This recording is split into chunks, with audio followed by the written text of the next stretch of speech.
So, I get this question asked probably like 2 or 3 times a week. Yada, what is the best deck of the format? What do you think is the best deck of the format? And I know Burst of Destiny is around the corner, and Sword Soul is gonna be everywhere. Flunderies, Destroy Phoenix Enforcer is gonna be roaming around, and so you may be wondering, so Yada, what is your answer? What do you think is the best deck of the format? Like post Burst of Destiny, and I'll tell you my answer right now, and it's called Dragon Link. This deck is not dead, baby. LP ban, Augur Pain ban, so many cards have been hit from this deck, and guess what? It's still topping first place left and right, and I don't think things are gonna change once Burst of Destiny comes out, and that's why today I'm bringing you guys an insanely consistent Dragon Link deck profile. And if you enjoyed this video, please leave a like, please leave a comment. I want to know what you think the best deck post Burst of Destiny is going to be. But as always, this is Yara here, and now let's get started with this insanely consistent Dragon Link deck profile. Let's go.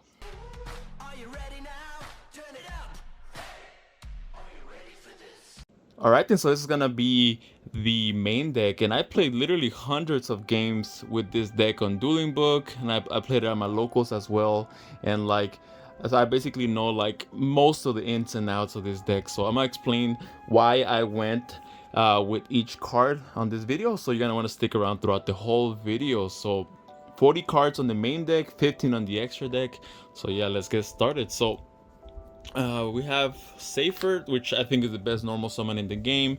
This is like full combo basically.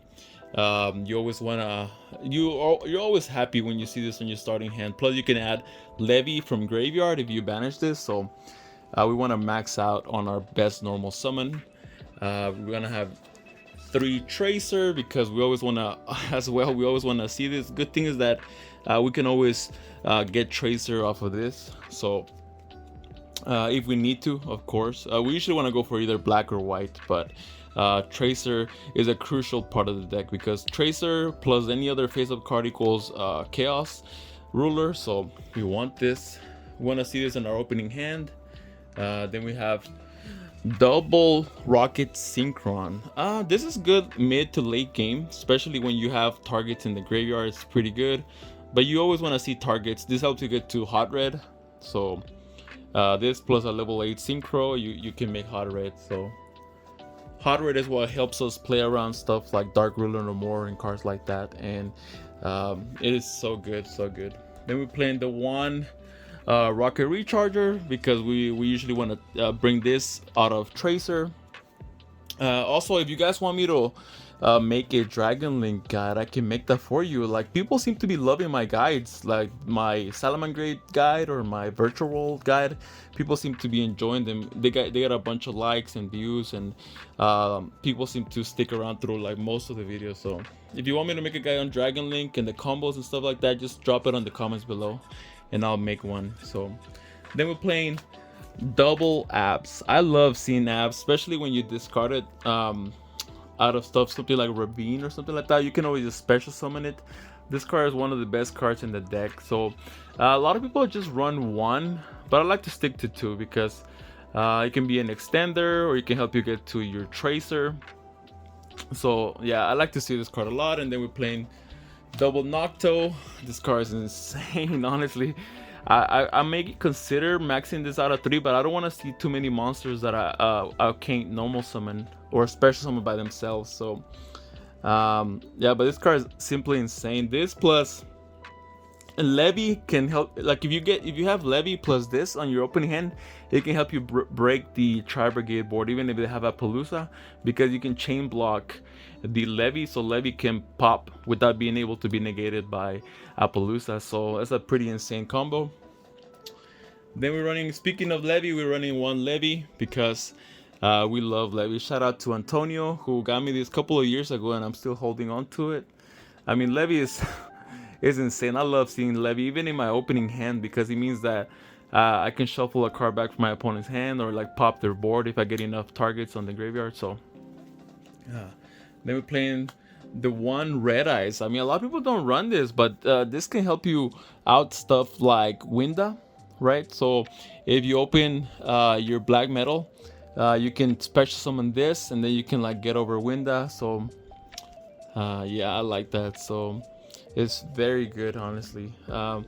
I I think this is like almost necessary in this deck because a lot of people side Droll against this deck, and this can help you play even after Droll gets dropped on you. So then we're playing the one black metal. I may consider this upping this more than one. This card is also good seeing it when you normal summon it because it helps you chain block. So it's good going first or going second. And then we're playing the one Brotar. Brotar is also insane, especially when you tribute it off of seals. That means that you have access to.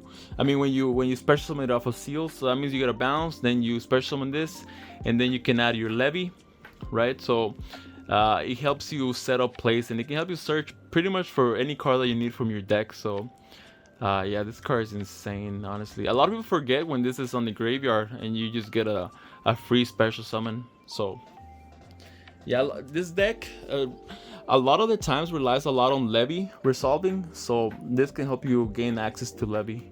So that's why I like it. So and then we're playing the white and black because they're at one for a reason. They're insane. The special summon effect is a hard once per turn, but the adding from the deck is not a hard once per turn. So you can add them multiple times, and it's like free discard fodder for like Ravine or anything like that. So you're gonna want to have those. Then we're playing the one chamber because she's a brick, more than one, but at one she's just insane.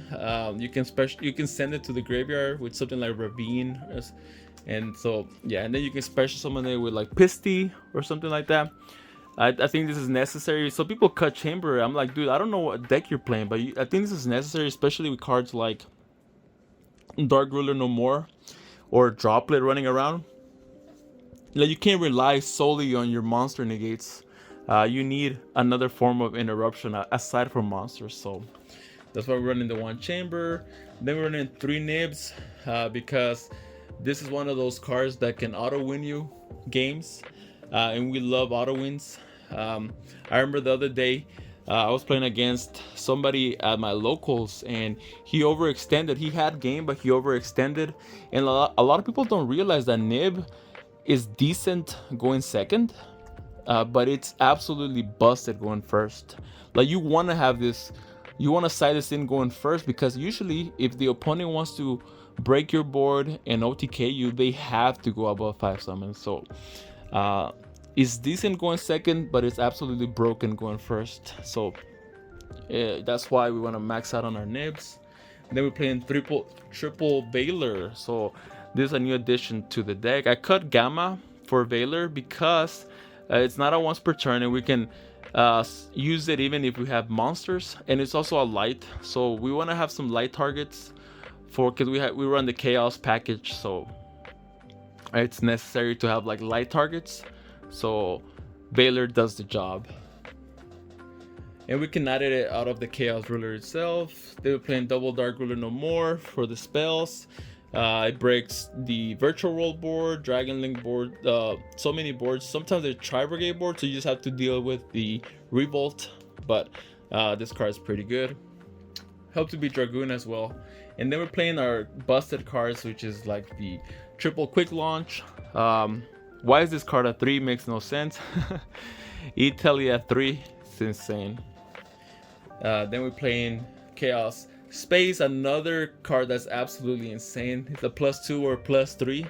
This card is absolutely crazy.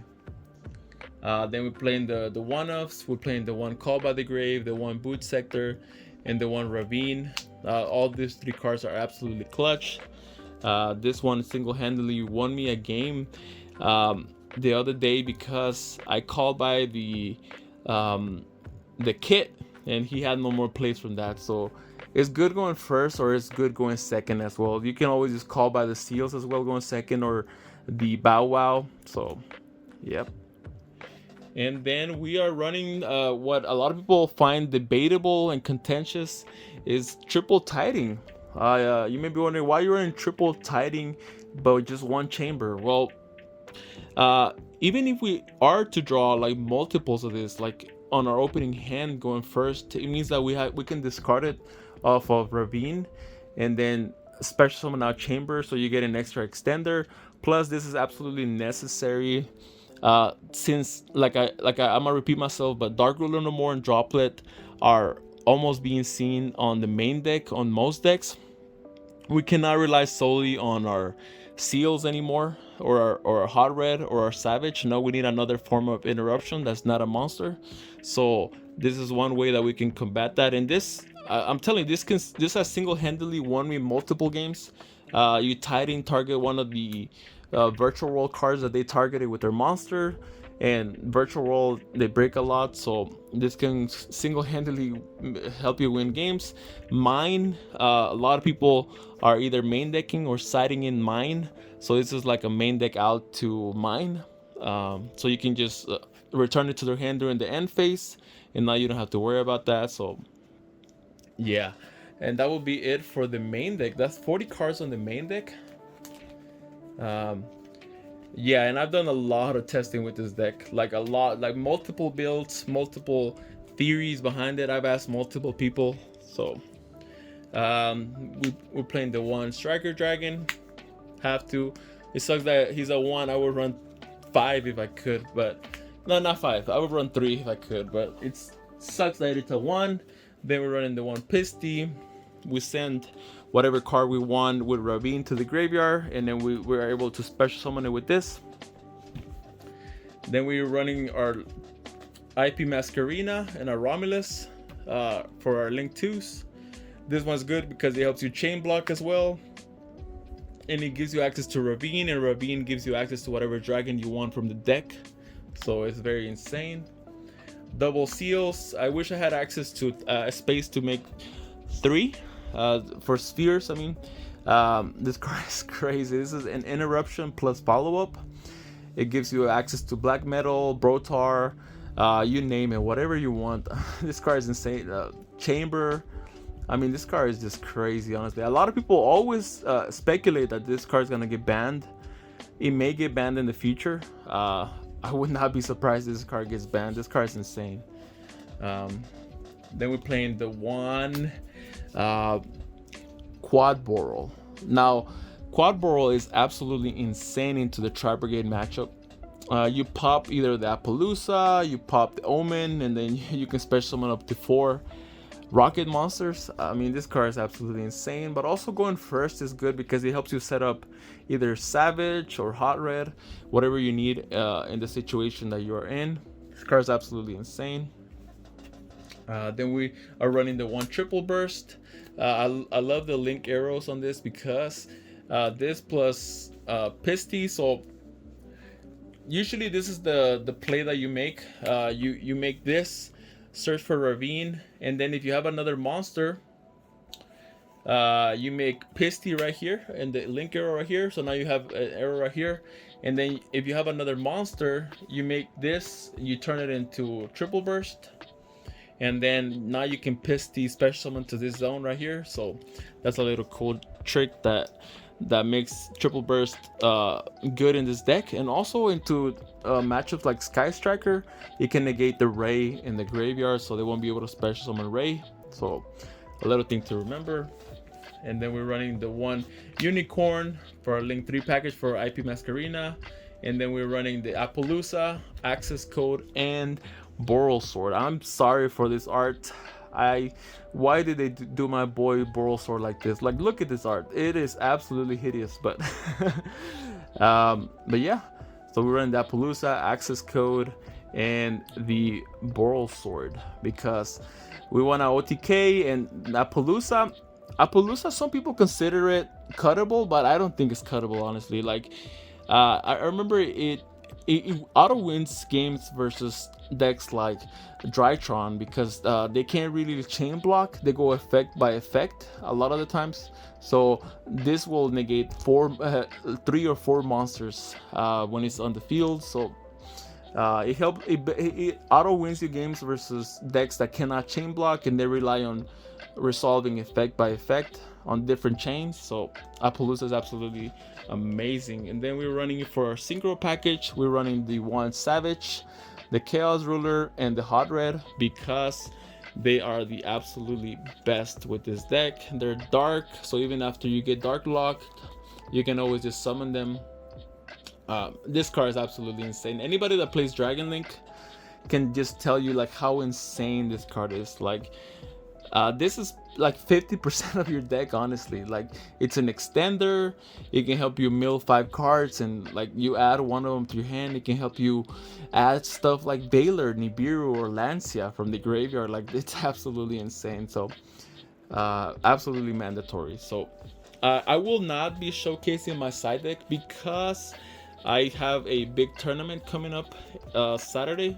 So I don't want to reveal my tournament. I mean, I don't want to reveal my side deck. But if you were to ask me what advice would I give you on side decking, you can always just put that on the comments below. Like, can you make a video on how to side deck correctly for tournaments?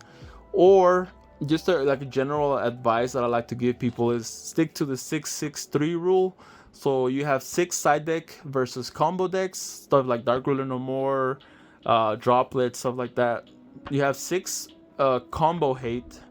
Then you have 6 back row hate. So stuff like Twin Twisters, Rare Reboot, Paker Tops, 6-6, and then you have 3 going first. So you can play like stuff like Rivalry or Red Lotus or Judgment and stuff like that. So you want to stick to the 6 against combo, 6 against back row, and 3 for going first. Well, you may be asking why only 3 for going first. Well, this deck is just naturally good at going first, so you really don't need to side in that heavily to go first. So I hope that it makes sense. But yeah, as always guys, this was Yara here. If you stuck around until the end of the video, don't forget to hit that like button, hit that subscribe button, comment below if you enjoy the deck profile, if you want me to make any guides or anything like that. Thank you guys, I appreciate your support so much, and I will catch you on the next video. Take care.